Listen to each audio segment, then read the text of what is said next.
नमस्कार। मैं हूं महेंद्र गणगस पलपल से। मेरे साथ हैं सुरेश गौतम जी। आज हम पहुंचे हैं डॉक्टर बाई के चौधरी के पास। डॉक्टर बाई के चौधरी जो सिरसा के जाने माने डॉक्टरों के अंदर इनका नाम शुमार है। वहीं पे ये पिछले काफ़ी समय से रानिया हलका में राजनीतिक तौर पे एक्टिव हैं। तो ये इस बार विधानसभा का चुनाव कांग्रेस की टिकट पे लड़ना चाहते हैं। इस बारे में हम आज डॉक्टर वाई के चौधरी से बातचीत करेंगे कि इनका विजन क्या है, ये क्यों सिरसा से रानिया में जाना चाहते हैं, क्या ऐसी बात है कि ये चुनाव में आना चाहते हैं। तो डॉक्टर साहब ये बताइए कि आपका जो पेशा है, व्यवसाय है, वो डॉक्टरी लाइन का है, और डॉक्टरी लाइन में जो आपने सिरसा में नाम कमाया वो किसी से छुपा हुआ नहीं है। लेकिन अब राजनीति में आपकी क्या इच्छा हुई कि आप चुनाव लड़ना चाहते हैं? हेलो, सबका राम राम। मैं राजनीति में आया नहीं, एक संयोग कुछ ऐसा बन गया जो राजनीति में मेरे को लाया है। मेरे हॉस्पिटल का जब मुहूर्त हुआ था 2001 में, तो उस टाइम लगभग 10,000 लोग आए थे। सुबह 7:30 से 11 बजे तक चलते रहते। 3 बच्चों की शादियां, उनमें भी लगभग 6, 7, 8,000 लोग आए थे। 2015 में बेटे की रिसेप्शन था शादी का, उसमें करीब 6,000 लोग थे। डॉक्टर रघुवीर सिंह जी कादियान, जो मेरी बहू के मामा हैं, वो आए हुए थे। वो जो जाने लगे तो मेरे कहते हैं, डॉक्टर साहब आपके तो इतने लोग आए हैं, बड़े रसूख अच्छे हैं आपके, इतने लोग तो हमारे नेताओं के नहीं आते। मैंने जी सबसे प्रेम प्यार सबके आना जाना रहता है, बात वहीं खत्म हो गई। 2018 को हुड्डा साहब की रैली के टाइम में, 2019 के इलेक्शन से पहले कादियान साहब घर आए थे। उन्होंने मेरे डॉक्टर साहब चुनाव लड़ो, टिकट दिला देता हूँ। मैंने कहा जी ना तो मेरा इंटरेस्ट है और ना ही कोई हॉस्पिटल संभालने वाला, बात खत्म हो गई। बेटा आ गया 2019 में, उसने काम संभाल लिया यहाँ पे, बेटे और बहू ने। तो 2023 की होली बराबर हुई, तो मैंने कादियान साहब से कहा जी अब मैं तैयार हूँ, मेरे को आप ले आओ। तो उन्होंने कहा आ जाओ। तब डॉक्टर रघुवीर सिंह जी कादियान और डॉक्टर के सिंह जी ने कहा आप आओ, हम आपके साथ हैं, और उन्होंने मेरे को आगे बढ़ाया। मेरे दोनों ही राजनीति गुरु हैं। ऐसे ये राजनीति में आने का एक संयोग बना था। आप रानिया हल्का में कंटिन्यू जा रहे हैं, लोगों से मिल रहे हैं? देखो, रानिया हल्के में 1991 से जुड़ा हुआ हूँ। 17 अगस्त 1991 रानिया में ट्रांसफर हो गया। मैं CSC रानिया में ज्वाइन किया था, तब से उस हल्के में जुड़ा हुआ हूँ। पहले दिन में गया तो वहाँ 4 डॉक्टर और 7 मरीज थे, और जब मैं वहाँ छोड़ के आया तो करीब 150 मरीज मैं अकेला देखता था। उसके अलावा मंगलवार और शुक्रवार नसबंदी का ऑपरेशन मैं रानिया में करता था, और बुधवार के दिन मैं इलाहाबाद में नसबंदी का ऑपरेशन करने जाता था। उस पीरियड में पूरे जिले में, सिरसा जिले में रानिया नंबर 1 पे रहता था नसबंदी में, नंबर 2 पे रहता था इलाहाबाद, और नंबर 3 पे रहता था नाथुराम चौपटा। ये सीन है। ऐसा कोई गांव नहीं है जिसमें 15, 20 या 50 औरतों का मैंने नसबंदी ऑपरेशन नहीं किया। उस पीरियड में मैं लगभग 10,000 नसबंदी का ऑपरेशन कर चुका हूँ। तो रानिया हल्का से डॉक्टर वाई के चौधरी कांग्रेस की टिकट पे चुनाव लड़ना चाहते हैं। तो क्या आपको लगता है कि कांग्रेस में इस बार वहां से कैंडिडेट भी काफी संख्या में है? तो सबसे पहले तो यही आपके सामने चुनौती रहेगी कि उन कैंडिडेटों को पछाड़ के टिकट लेना आपको कितना ये आसान लगता है? देखो, मैं बालाजी का भगत हूँ, और मुझे बालाजी में पूरा विश्वास है कि वो मेरा काम है कर्म करना। मैं कर्म कर रहा हूँ, फल देना उनकी इच्छा है। जैसा वो चाहेंगे वैसा हो जाएगा। अगर आपको कांग्रेस पार्टी मैदान में उतारती है और वहां से चुनाव जीतते हैं, तो उसके बाद आपका क्या विजन है कि रानिया में क्या होना चाहिए, कैसा रानिया की तस्वीर बननी चाहिए? मैंने 17 अगस्त को जो एक्टिव पॉलिटिक्स में आया था रानिया से, तो मैंने कहा था कि रानिया में कुछ चीजें, जैसे SDM हेडक्वार्टर की मांग बड़ी पुरानी है, उसका मैंने मुद्दा उठाया था। रानिया में पीने के लिए नहरी पानी नहीं, वाटर वर्क्स का कोई प्रोविजन नहीं है। ट्यूबवेल से पानी आता है, कभी नहीं आता। मैंने वाटर वर्क्स की मांग उठाई थी वहां पे। उसके बाद मैंने घग्गर और भाखड़ा जहाँ क्रॉस करती है फिरोजाबाद रोड के साथ में, वहां पे पानी मिक्स होता है पीने के लिए, जैसे मोहद्दीन और आगे गिजरावाड़ी गांव जाता है। मैंने कहा था यहाँ पे साइफन बनाएंगे।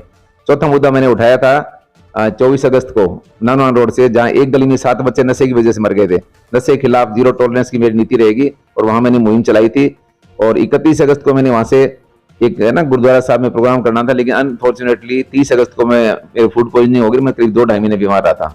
तो मेरा उसके बाद में ADGP श्रीकांत यादव ने उस मुहिम को आगे बढ़ाया, और काफी कुछ उन्होंने करने की कोशिश की थी। उसके अलावा फिर मुझे जब खारिया गांव में गया, 27 दिसंबर से लगातार 4 दिन में खारिया गांव में गया। खारिया गांव का जैसे मैं देखा, बसावट देखी, वहाँ का साफ सफाई देखी, गलियां देखी, मार्केट देखा कि वहाँ एक गली में वहाँ करीब 200 बहनें काम कर रही हैं।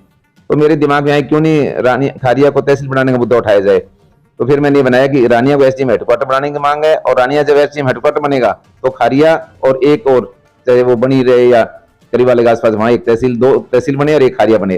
तो जिस काम के लिए लोगों को रानिया जाना पड़ता है वो खारिया में होए, और जिस काम के लिए उनको इलाहाबाद जाना पड़ता है वो रानिया में हो। ये मेरी एक प्रयास है। उसके अलावा जैसे घग्गर नदी है, इसमें कुछ करीब चैनल निकली हुई हैं, उनमें जो टेल कहीं 1 किलोमीटर है, कहीं 2 किलोमीटर है, कुछ एरिया बचे जहाँ पानी अगर वो उसको आगे बढ़ा दें खुदाई करके तो उस एरिया में पानी खेतों में पहुंच जाए। जैसे मम्मड़ में टेल में पानी नहीं है, आगे नथौर वगैरह हैं उस एरिया में नहीं है, बाहिया है उससे आगे वाले एरिया उसमें नहीं है, इवन बनी में भी नहर का इसका पानी नहीं है, नाली वाला। तो अगर मेरे को मौका मिला तो मेरा प्रयास रहेगा कि घग्गर नदी जो है इसको खुदाई करा के इसको झील में कन्वर्ट किया जाए और ये जो और खरीफ चैनल निकाले जाए और जो अब जो खरीफ चैनल है उनकी लंबाई बढ़ा के आगे जो एरिया है जहाँ पे पानी नहीं पहुंच रहा वहां पे सिंचाई के लिए पानी भेजा, ये हमारे मुद्दे। उसके अलावा जैसे खैरेका से लेकर गग्गर तक दोनों साइड में रोड बनी हुई है, ऐसे O2 हेड से लेके खैरेका से लेकर O2 हेड तक जो सड़क बनी है ऐसे O2 हेड से लेकर राजस्थान साइफन तक दोनों साइड में तटबंधों को मजबूत करके हाइट बढ़ा के और वहां पे पक्की सड़क बने और आगे जो नाली है उसकी चौड़ाई और गहराई दोनों बढ़ाई जाए। करीब 1 साल से रानिया हल्का में एक्टिव हैं, लोगों से मिल रहे हैं, तो ऐसी पोजीशन में आप कांग्रेस की तरफ से मतलब दावेदारी कर रहे हैं, तो क्या इन बिटवीन आपके साथ किसी और पार्टी की तरफ से भी कोई ऑफर आई है? ऑफर आते रहते हैं, मैंने मना कर दिया सबको। मैंने कहा अगर कांग्रेस टिकट मिली चुनाव लड़ूंगा, अदरवाइज मैं आगे मेरा हॉस्पिटल संभाल लूं, कहीं कुछ नहीं जाने वाला हूं, ये मैंने कह दिया इनको। आए हैं इनडायरेक्टली कई पार्टियों की तरफ से आए हैं, जैसे 17 अगस्त को मैं ज्वाइन किया, 18 को मेरा ऑफर आ गई थी कि आप हमारी पार्टी से आ जाओ। उसके बाद में एक बार फिर उस पार्टी से ऑफर आई, मैंने मना कर दिया। एक को दूसरी पार्टी से ऑफर आई, मैंने मना कर दिया, नहीं चुनाव लड़ूंगा तो कांग्रेस टिकट से चुनाव लड़ूंगा, अदरवाइज मैं आगे मेरा हॉस्पिटल संभाल लूंगा, कोई और नहीं है। अच्छा, दूसरा मैं आपने पूछा राजनीति में क्यों आया। मैं करीब पिछले 1989 से हरियाणा में सर्विस में रहा। 2001 में मैंने सर्विस छोड़ के प्राइवेट में आ गया।